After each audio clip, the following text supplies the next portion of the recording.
នៅពេលរៀមបានឃើញដួងចន្ទ្រា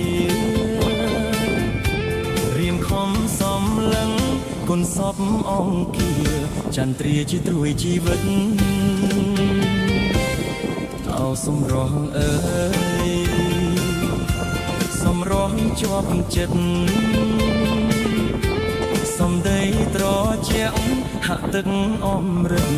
ជួយប្រោះជីវិតបង